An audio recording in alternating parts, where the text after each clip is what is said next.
হয়ে থাকে তার জন্য তো আমরা দায়ী। তবে হ্যাঁ, একটা সময়ে আমি যখন চীনে ছিলাম রাষ্ট্রদূত, তিনি আমার বাবা কিন্তু জিয়া রহমানের ক্যাবিনেটের সিনিয়র মিনিস্টার পদে নিযুক্ত ছিলেন। কারণ আমার বাবা মনে করতেন যে আমরা জিয়া রহমান সব এক, কিন্তু উনি ভেতরে খবর জানতেন না। জিয়া রহমান যখন দেখলো যে তিনি সেনা পরিষদের প্রায় 4,000 লোককে মেরে ফেলেছেন তার ক্ষমতাকে কুক্ষিগত করার জন্য, আমরা তারপরে যখন তিনি দেখলেন যে তার অবস্থা খুব খারাপ, ভেতরের খবরটা সাধারণ জনগণ দেখে না, সাধারণ জনগণ দেখতে জিয়া রহমান তার রেবন গঞ্জি কাঁধে কোদাল বসে আছেন এই সমস্ত, কিন্তু ভেতরে যে কি হচ্ছিল আসল ক্ষমতা কেন্দ্রে সেই সম্পর্কে সাধারণ জনগণ জানারও কোনো স্কোপ ছিল না, তারা জানতেন না। সেখানে তার অবস্থা ছিল নরবলে, কারণ ওখানে তিনি ডিভাইড এন্ড রুল নীতি প্রয়োগ করেছিলেন, যেটা খুবই মারাত্মক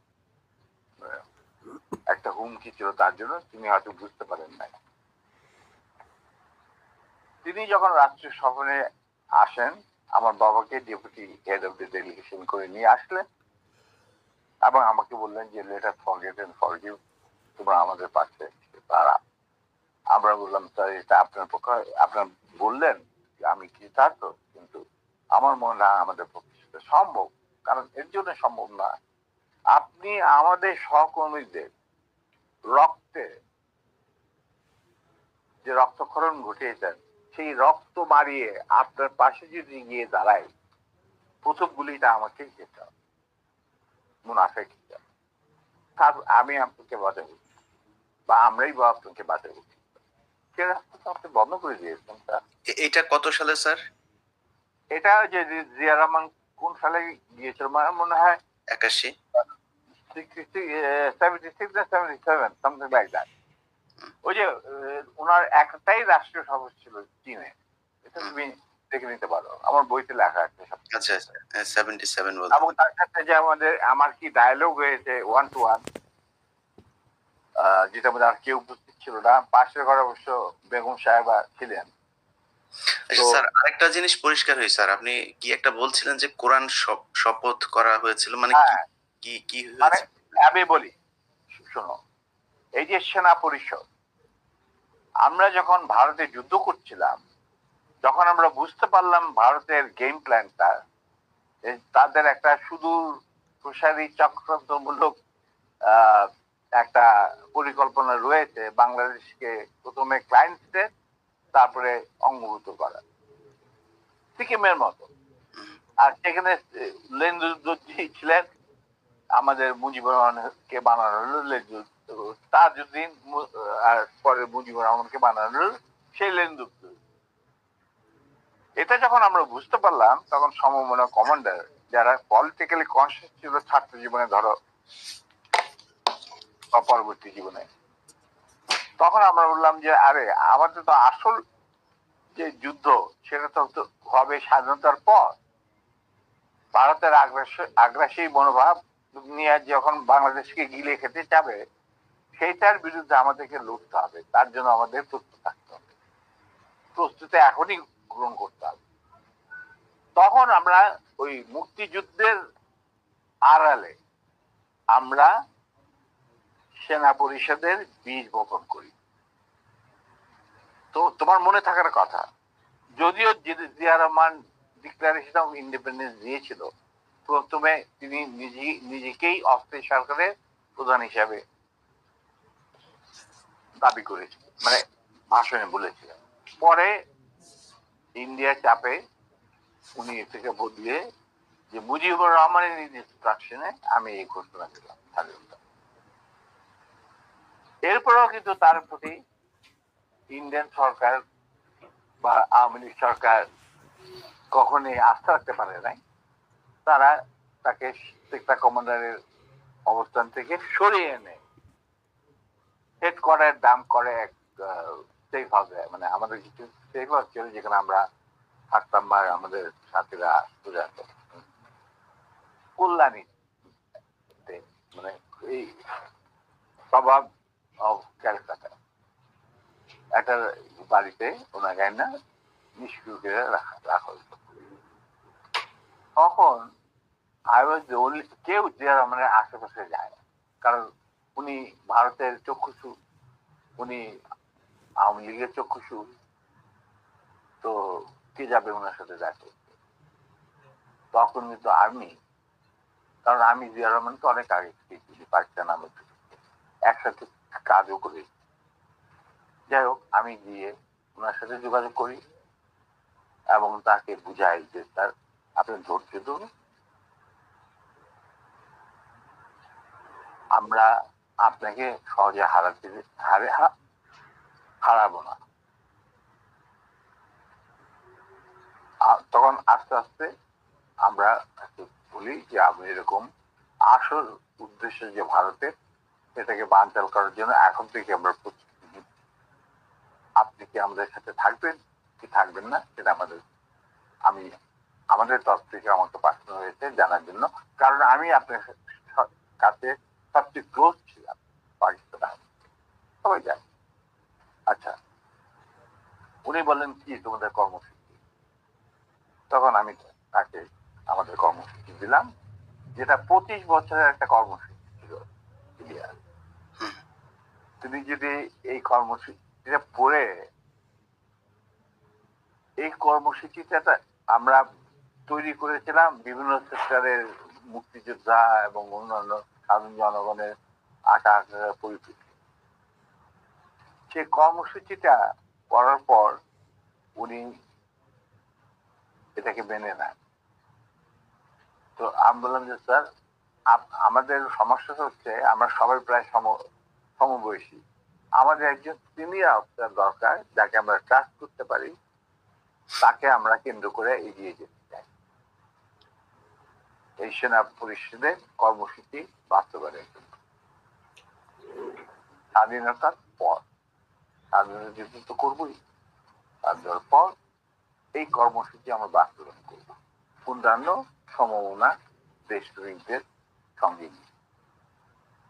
তখন উনি এটা খুব কেয়ারফুলি আমাদের কর্মসূচি পড়লেন।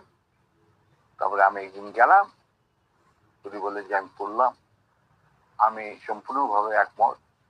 স্বাধীন বাংলাদেশকে একটা সুখী সমৃদ্ধ আত্মনির্ভরশীল এবং আমাদের সংস্কৃতির ভিত্তিতে নতুন বাংলাদেশ গঠন করার জন্য এর চেয়ে ভালো কোন রকম কর্মসূচি হতে পারে না। আমরা ধাপে ধাপে এটাকে কার্যকারী করি। তখন আমি বললাম তাহলে কি আপনি আমাদের সাথে কাজ করতে রাজি আছেন? আমরা আপনাকেই আগে রেখে আমরা কাজ করতে চাই, কারণ ইউ আর দি সিনিয়র এবং আপনি একজন সৎ ব্যক্তি। উনি সৎ ছিলেন ব্যক্তিগতভাবে। আর তবে আপনার সমস্যা হচ্ছে আপনি বাংলা জানেনও না, বাংলা বলতে পারেন না, লিখতে পারেন না, আপনি সারা জীবন পাকিস্তানে বড় হয়েছেন, ওখান থেকে আসছেন। দ্যাটস নট এ প্রবলেম, আমরা রয়েছি আপনার গ্রাউন্ড ওয়ার্ক করেন। আপনি যদি রাজি থাকেন তাহলে আমরা একসাথে কাজ করতে, আপনাকে সামনে রেখে আমরা কাজ করতে রাজি, এগিয়ে যাব, সেনা পরিষদ এগিয়ে যাব কাজ। তখন বললেন যে আমি রাজি। তখন বললেন যার আমাদের সাংগঠনিক বিধান অনুযায়ী আপনাকে একটা কোরআন শব্দ, যে কোরআন ধরে আপনি বলবেন যে আমি এই কর্মসূচি ভিত্তিক কর্মকাণ্ড, সেটা পরিষদের কর্মকাণ্ড পরিচালনা করার জন্য শীর্ষ নেতা হিসেবে যোগ দিতে রাজি আছেন। উনি উঁচু করে আসলেন, কোরআন শরীফ রাখা হলো, তার উপর হাত রাখলেন, আমিও ওর হাতের উপর হাত রাখলাম, তারপরে শপথ নিলেন। তবে একটা শর্ত থাকতো ওনার তরফ, যে যতদিন পর্যন্ত রাষ্ট্রীয় ক্ষমতায় আমরা না যেতে পারবো ততদিন পর্যন্ত সেনা পরিষদের সাথে আমার যে কোনো সম্পর্ক আছে সেটা প্রকাশিত করা যাবে না। আমরা আমরা সবাই পরামর্শের মাধ্যমে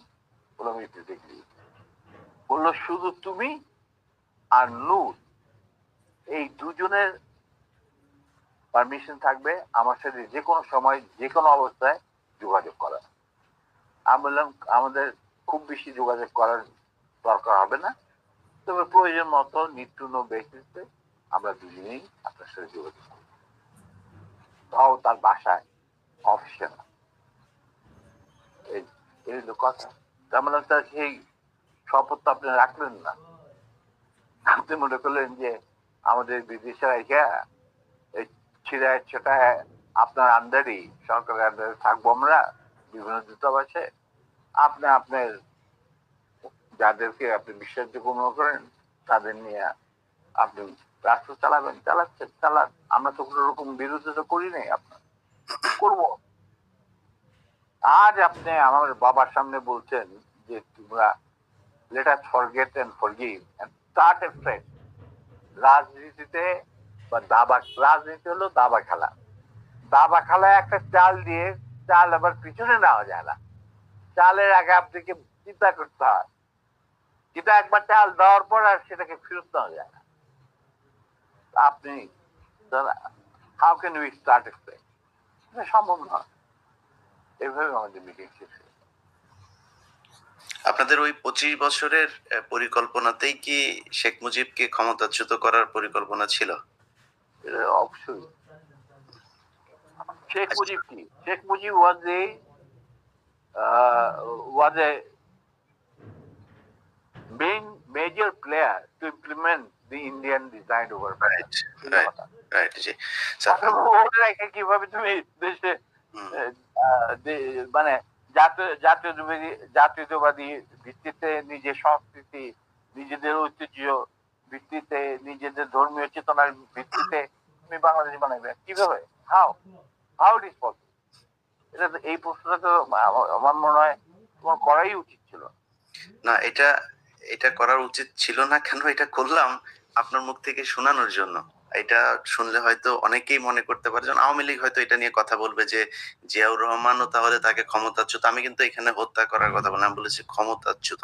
ক্ষমতাচ্যুত করার কথা he was a casualty. Right. He was a casualty in a conflict. It's a crossfire. Right. That's it. Right. তো এখন এই জায়গাতে শেখ মুজিবকে করার পরে আমি ব্যক্তিগতভাবে জিয়াউর রহমানের প্রতি আমার সম্মান একটু কমে নাই, কারণ ওইটা ছিল মেন কালপিট এই শেখ মুজিব। সো তাকে তো সরাইতেই হবে এনি হাউ। আপনাকে সেটা আমি তোমাকে একটা কথা বলবো। জি স্যার। যাতে আমি একজন মুসলমান হিসাবে বা একজন মানুষ হিসাবে কেউ মানে মানুষ বা একজন মুসলমান হিসাবে আমি কাউকে জাতির পিতা, জাতির মাতা, জাতির বউ, জাতির ভাতিজা এগুলি আমি মানি না। এগুলি এগুলি এগুলি সঠিক বয়ান নয়। স্যার আপনি তো সেক্টর কমান্ডার ছিলেন, মানে মানে বীর উত্তম ছিলেন একজন। এই প্রশ্নটা আমি শেষ করি নাই। আমরা এই যে সভ্য সমাজ তথাকথিত যেখান থেকে আমরা গণতন্ত্রের সবক নেই, যেখান থেকে আমরা মানবাধিকারের সবক নেই, যেখান থেকে আমরা শিখি হোয়াট ইজ ব্যক্তি স্বাধীনতা, বলার স্বাধীনতা, এই সমস্ত যারা যেখান থেকে আমরা সবক নেই সেই সমস্ত দেশে কি জাতির পিতা, জাতির সীতা, জাতির বাতা, এই সমস্ত আছে? বলো কোন দেশ আছে? ইউএসএ তে কয়েকজনকে তারা মানে ইউএস এর ফাউন্ডার মনে করেন। ফাউন্ডিং ফাদারও কেউ বলে না। দেখো Nelson Mandela was a friend of mine, উনি তো কোনদিন একসেপ্ট করে নাই যে তাকে বলা হোক জাতির পিতা। কেনিয়াটা, জম্মু কেনিয়াটা, ওনাকে তো জাতির পিতা বলা হয় না। প্যাট্রিক লুমুম্বা অফ জাম্বিয়া, ওনাকে তো জাতির পিতা বলা হয় না। স্যার আর আরে পিতা যদি বলা হয়, যেমন ভারতে এই কালচার আছে, কিন্তু ভারত যদি আমরা ভারতের কালচারকে মানবো কেন? না যদি মানা হয়, সেই ক্ষেত্রে স্যার কেন মানা হবে? মোহাম্মদ আলী জিন্নাহ বাংলাদেশের জাতির পিতা হবে, কারণ সে দ্বিজাতি তত্ত্বের ভিত্তিতে দুই রাষ্ট্র কোনো গঠন করে দিয়ে গেছে। তার মোহাম্মদ আলী জিন্নাহ কোনোদিনই বাইচা আমি থাকলে বলছি স্যার, যদি যদি যদি হয়, যদি তারা করতেই চায়, তো তাহলে সে হবে। সে আমার কথা শোনো। জি জি sir. I am very straight. কারণ আমার দাদা নানারা সব ছিলেন ইয়ার ট্রাইব ফ্রম দি কালীগঞ্জ। তারাই প্রতিষ্ঠা করছে মুসলিম লীগ নওয়াজ সাহেবের নেতৃত্বে। I come from a political family. My father was the GS of Dhaka University. ঠিক আছে? Now, he became the leader of the youth and student front of Muslim League. ওনারাই বিলেত থেকে নিয়ে আসছিল জিন্নাহকে টু প্রোভাইড লিডারশিপ। তাদের এক point agenda, মুসলমানদের যেন স্বাধীন দেশ চাই, নো আদার। এবং প্রথম গুলি খায় এই পাকিস্তান আন্দোলনের মুভমেন্টে কারমাইকেল কলেজের একটা ছাত্র, যেই প্রসেশনের নেতৃত্ব দিচ্ছিলেন আমার বাবা। বুঝলে? অতএব আমার মনে হয়, আমি জিন্দাকে যতটুকু জানি, তিনি নিজেও কোনোদিন জাতির পিতা হিসেবে খেতাব নিতে রাজি হতেন।